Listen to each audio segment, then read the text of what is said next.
Hi everyone, Leo here. Today we are taking a look at something that's been generating quite a bit of buzz in the guitar community, the XRecer XR1. This is a new unit from a company that came out from nowhere, and I would like to share with you a breakdown of what we know so far. Let's start. So, who is XRecer? I don't know if I'm pronouncing it well. They are a relatively new company that debuted at NAMM 2026. According to their marketing, they operate globally, with team members from Hong Kong, mainland China, Singapore, the UK and the USA. The parent company appeared to be Premium Sound Asia Limited, based in Hong Kong, the same folks behind audio brands like 64 Audio and Unique Melody. Now, I have to be upfront here. There's a lot we still don't know about this company. Their website is heavy on marketing language, and some in the community have noted it reads like it was written with AI assistance. They claim their team includes engineers who have built core technologies for the world's most iconic audio brands for over 20 years, but they haven't specifically named who's behind it. That's something to keep in mind as we look at what they are promising. The XR1 itself is positioned as a flagship floor modeler and profiler. Think Quad Cortex or Line 6 Helix territory, but with what XRecer calls a post-DSP approach. Big claims, actually.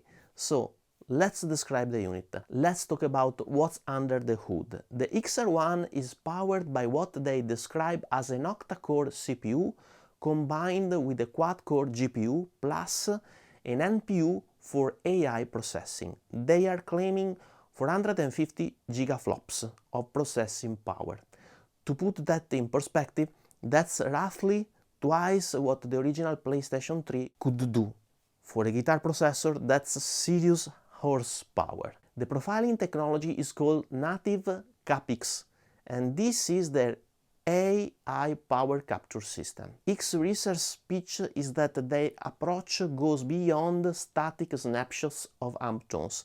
They claim their technology analyzes the nonlinear character of vintage gear and creates captures that respond dynamically to our playing. That breathing organic feel we get from a real tube amp. Now, is that marketing speak or reality? We don't know until we can try one unit with our hands. Every company in this space makes similar claims, but what matters is how it feels under our fingers and how it sits in a mix. Furthermore, the XR1 features a full multi-effects suite that should be easy to be used as a smartphone. Then we have a 10 inches touchscreen, 12 foot switches, preset, stomp mode and synth management. For impulse responses, I haven't seen specific numbers on how many slots are available and the characteristics. This is another detail we need to confirm once more information is released. Now, here's an important question that I know many of you are asking. Does the XR1 offer both modeling and profiling? Let me break this down. In the amp sim world, we often talk about white box versus black box approaches. White box modeling, like what Fractal does, involves component-level simulation, recreating every tube, capacitor and transformer digitally. This gives tweakable amp controls that respond like a real thing. Black box profiling, like Ampere or Neural DSP, takes an audio snapshot of amp at specific settings. From what XRecer has shown so far, the XR1 appears to lean heavily into the black box approach with their native CapX AI capture system. Their marketing emphasizes capturing the non-linear character of real gear rather than traditional component modeling. However, I haven't seen clear confirmation of whether there are also traditional amp models on board or it is purely captured based. Okay, this is what I know, but of course if you have more info, drop a message in the comment section below. And now, what about NAMM, Neural Amp Modeler? For those unfamiliar, NAMM is an open source capture format that's gained a lot of traction in the community.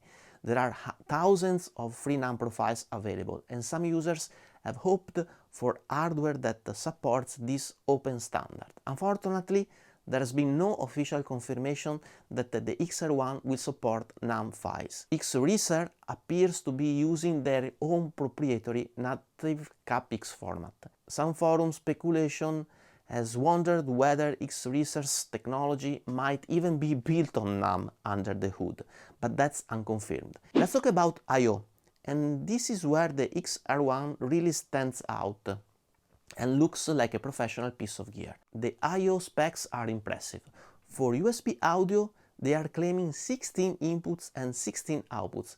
That's twice what the Quad Cortex offers. In theory, this means we could send individual effects blocks outputs to our DAW for separate processing. Our dry signal, wet signal, and various points in our signal chain, all with independent channels. There is a dedicated XLR microphone input with phantom power.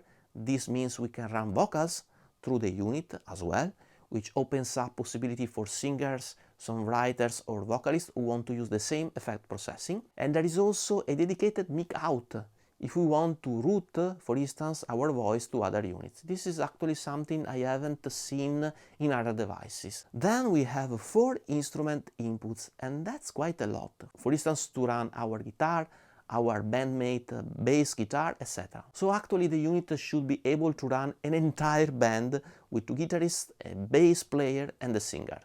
Quite impressive. Then we have a double effect loop, and I don't know if these are TRS jacks, for instance, to load 2 stereo effect loops or just 2 mono effect loops. We then have the classic stereo balanced and unbalanced out, 2 expression pedal inputs and MIDI in and out, plus an aux in and a phone out. So a pretty complete set of I/O.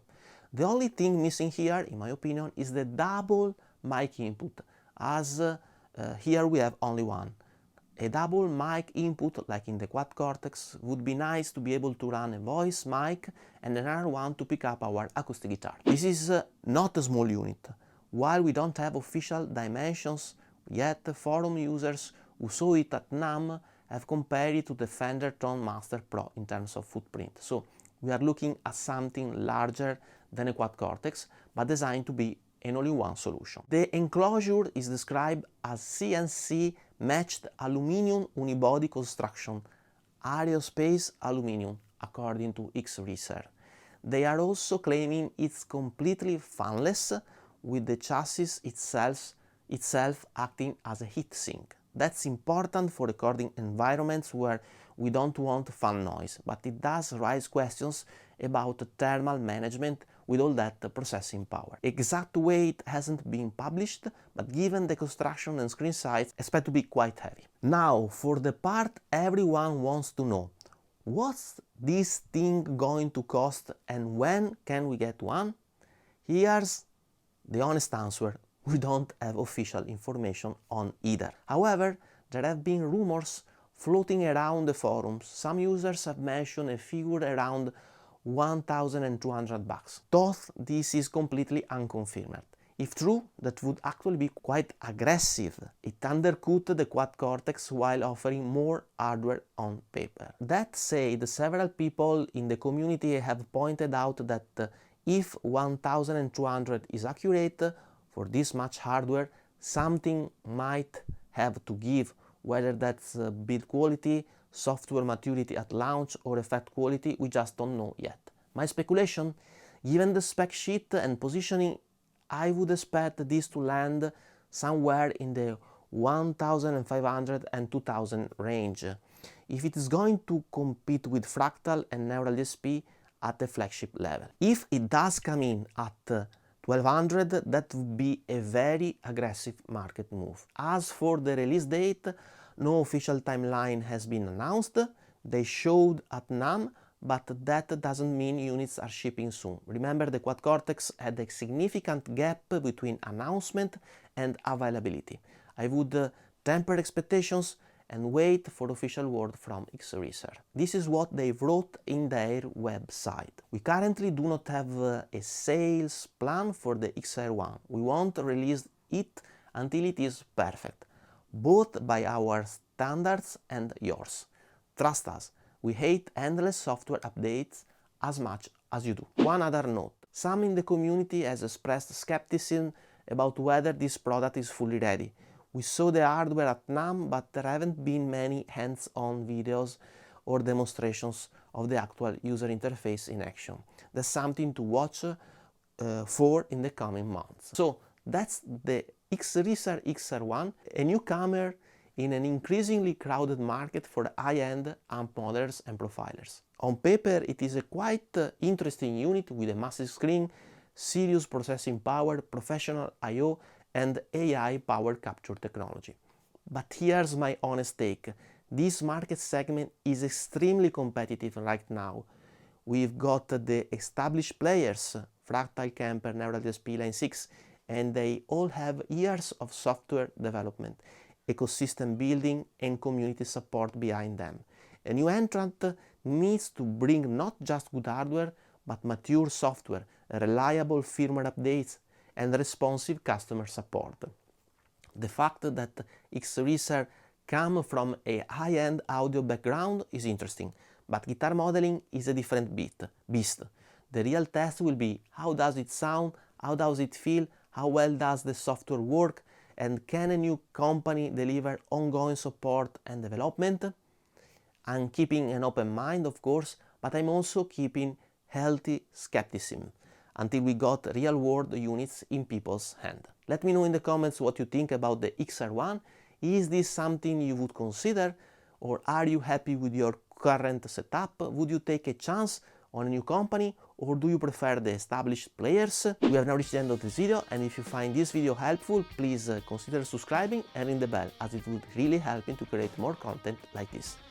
See you in the next video. Bye bye.